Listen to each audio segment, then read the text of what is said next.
Ayan ka-farmers, good morning, good morning. As usual, nandito tayo sa bukid. O tayo ay nagpapatanim na. Ayan. So, ayun, tignan nyo. Bali, 8 sila pero wala pa yung 3. Ayan, padating yung isa. Ayan, patanim tayo. Ayan. Okay. Ito lang tayo. Ayan. Okay. O yan. Nag-umpisa na doon. Start na sila doon. Yung mga padating na yung mga kasama niya. Kasi 8 sila. Tapos isang taga kuha ng punla na lagay doon. Ayan.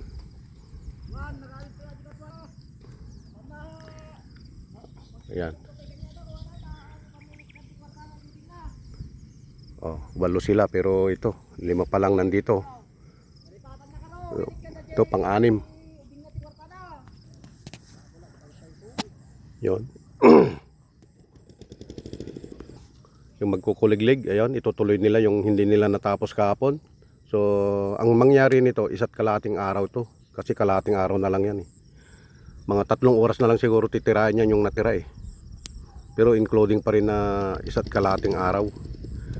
So, 2,000 ang isang araw nila. Sagot ko ang diesel sa kuliglig. Yan. So, yung isa na yan. O, bali, 7 na sila. Mayroon pang isang darating. Kasi 8 sila eh. Saka isang taga kuha ng punla. Taga prepare. Para dire-diretso ang kanilang pagtatanim. Ayan. Nya.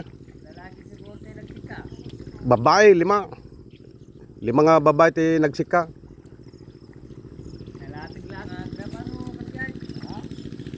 Nadaya pa ng isuro no kwa. Ayan usapan namin mga ka-farmers yung tungkol sa kanyang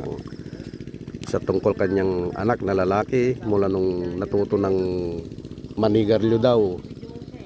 Nagtamad na siya. Hindi na niya mautusan, hindi na niya mapagtrabaho. Oh. Kaya sabi ko naman sa kanya na pangaralan niya ang kanyang anak para at least matuto dahil bata pa.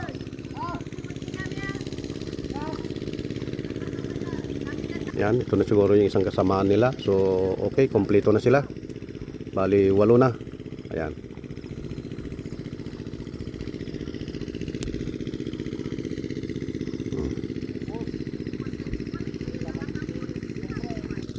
Ito, napakaganda ng itong direct nito, napakaganda na siyang abunuhin ito dahil may tubig.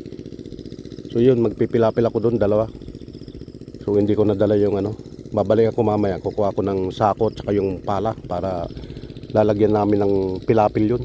Kasi doon dumada ng tubig galing sa taas. Saka dyan nasisira yung mga pilapil, 2 pilapil para yung tubig na manggagaling sa taas ipupunta rito.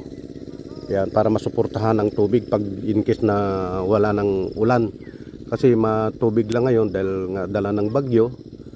Tsaka siyempre ngayon lang nag-uulan mula June, July.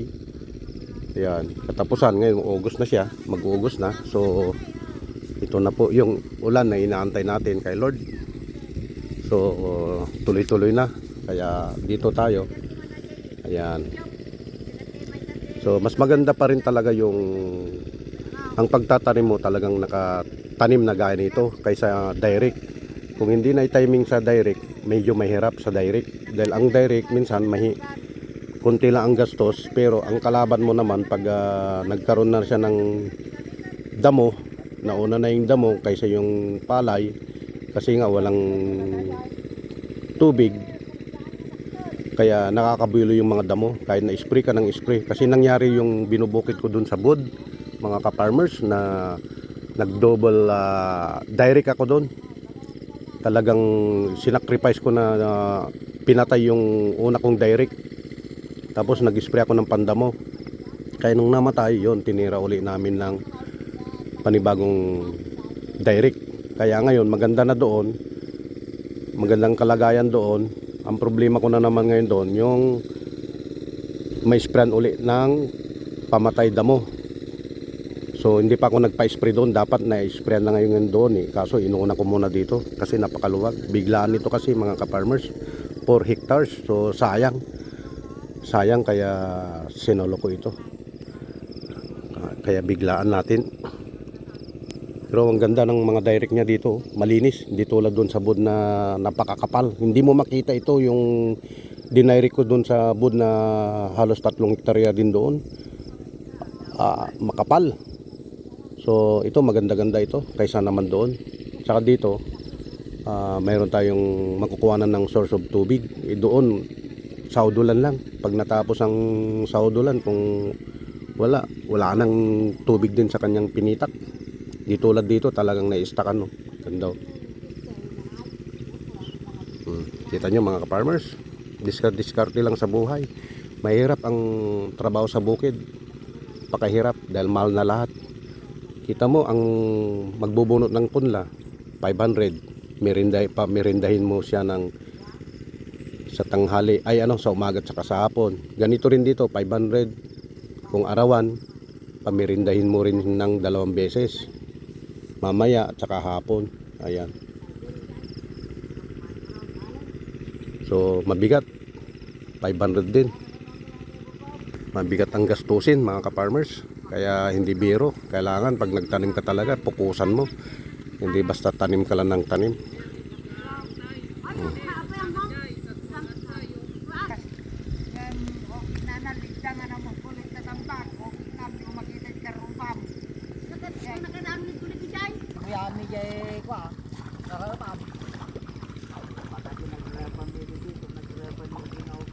Kailangan malapit nang matapos ang pinitak. Ayan. Konti na lang yan, matatapos na. Dito na sila, tapos pababa na. Yan.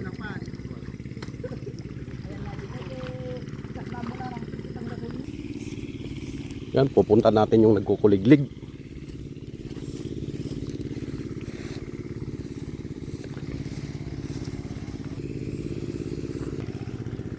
Ito lang hindi maganda rito. Ito ate, ang daming damo pero na-sprayan, pero nakabuelo yung kwan. Tignan nyo ka-farmers.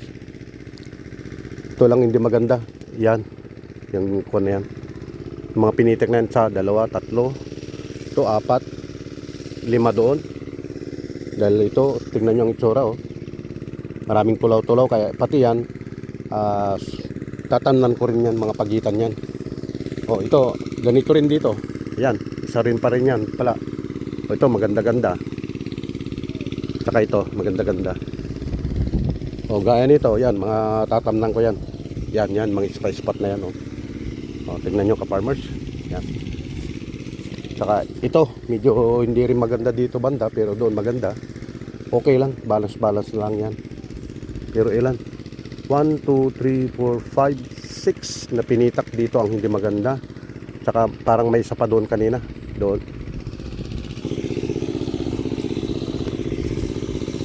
Ayan, nandito yung nagkukuliglig kasi hindi nila natapos kahapon. Ayan. So 2, palitan sila. Ayan.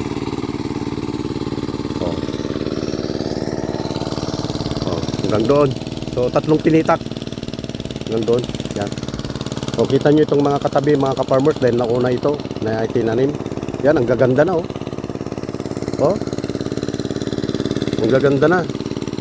Kasi yan, ilog na yan, ilog. Kaya lang, nung first time na umagos ang ilog, nung nagbagyo, puno ang ilog. 2 tulay, hindi kami makatawid kasi nga, yung tubig umabot hanggang dito doon, banda roon. Ganon din doon sa kabila. Yung doon sa Kibwar, umapaw hanggang dito sa bukid. Kaya sobra-sobra yung tubig. Pero ngayon, dahil natapos ng ulan, bagyo, ayun, bumalik yung normal na agos ng ilog na malit pa lang. Ayan. So, konti pa lang ang tubig. Umaagos na rin sa ilog.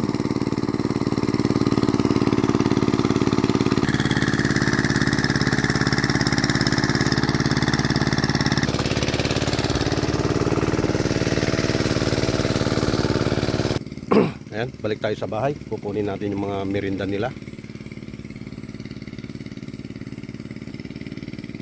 Ito, hanggang dito yung pinagbunutan ng punla. Yan. So pati yan matatamnan mamaya. Oh, yan ang dulo niya. Yan. Oh. So yan, kita nyo ka-farmers. Luwag. Ito mga kasamaan nito. Ito. Oh, ang ganda rin, oh. Dito lang ang madamo ng konti. Ayan. Tsaka yan. Yan, dalaw na yan. Hanggang doon na yan. Yung nakikita yung mga birdi na yan. Yan. Palibot. O ito, may ano na rin siya. O, may kubo na siya. Kukubungin na lang yan. Lagyan ng kapapag. Isang bahay na yan. Ang ganda ng poste niya. O. Talagang nakakongkrit. O. O, tabi ng mayroon ka ng pangasim. Ngayon dahil sampalok ay tamarin. Ay tamarin. Ayan. O yung mangga, Indian mango. Ang dami mga mango. Mga native. Yan. Okay, have a blessed day mga farmers hanggang sa susunod muli. Bye-bye.